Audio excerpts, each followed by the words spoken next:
Cratoyan, carved on tree. The year is 1590. England, emboldened by its burgeoning naval power, casts covetous eyes upon the New World. Dreams of gold, land, and empire fuel expeditions across the vast Atlantic.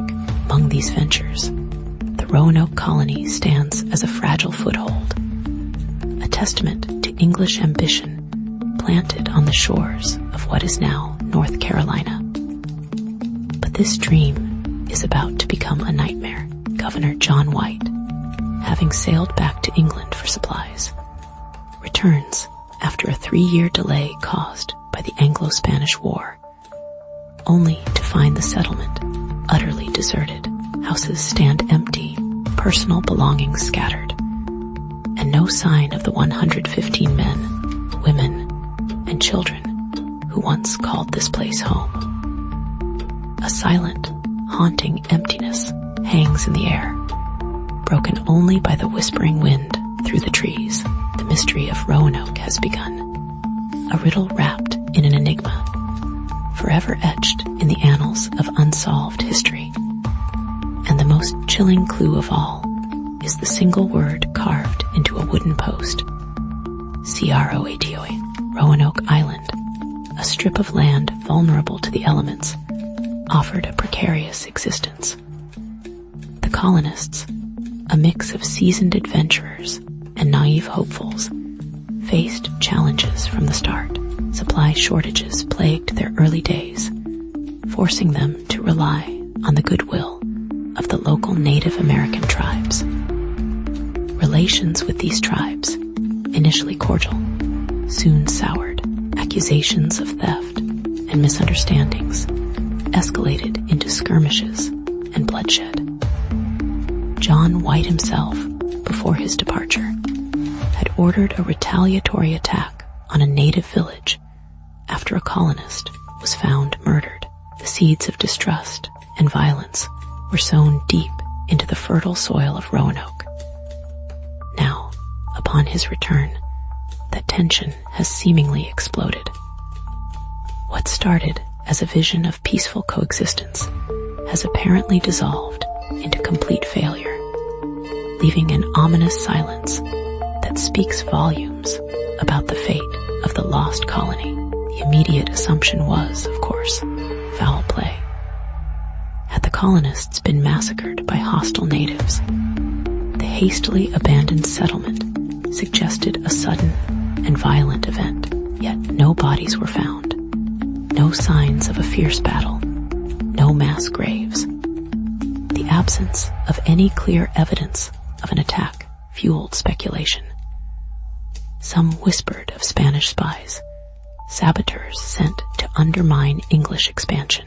Others spoke of disease, a swift and deadly epidemic that decimated the population.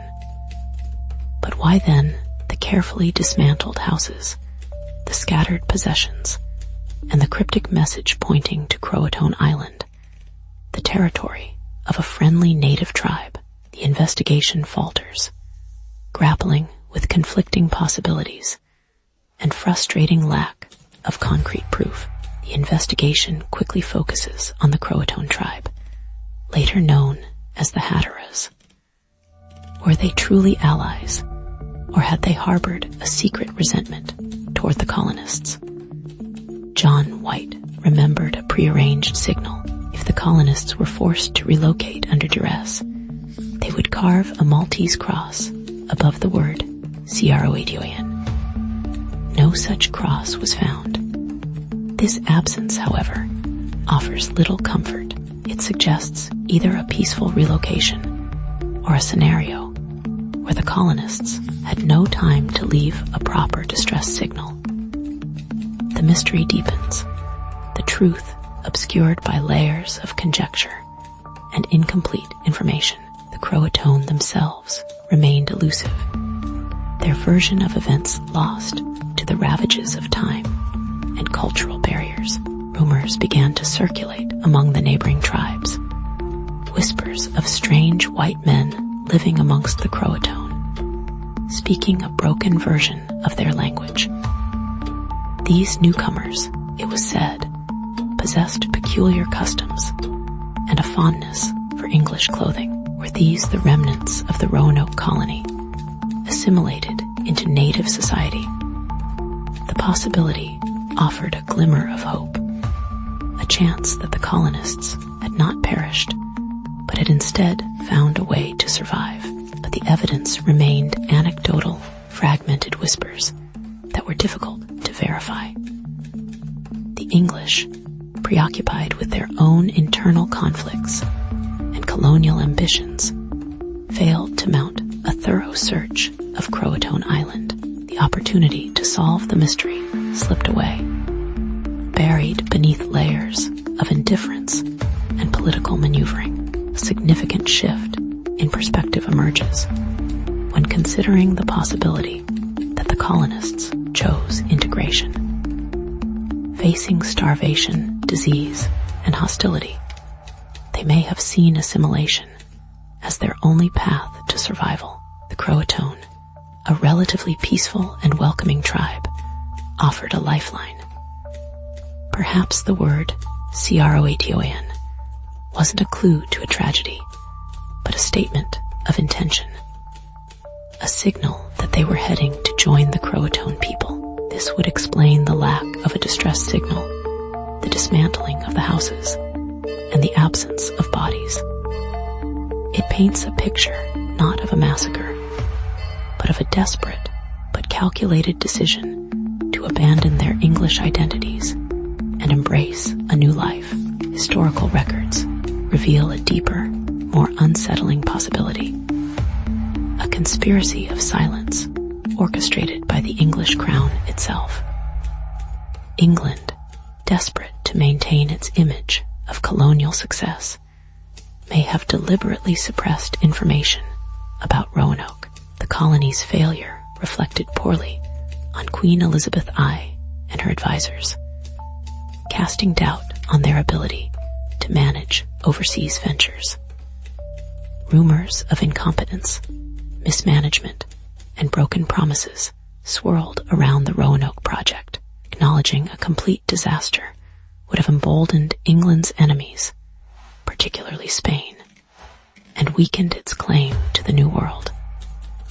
Could the truth about Roanoke have been deliberately buried? The colonists sacrificed for the sake of political expediency. Further complicating matters are accounts of infighting and dissent within the colony.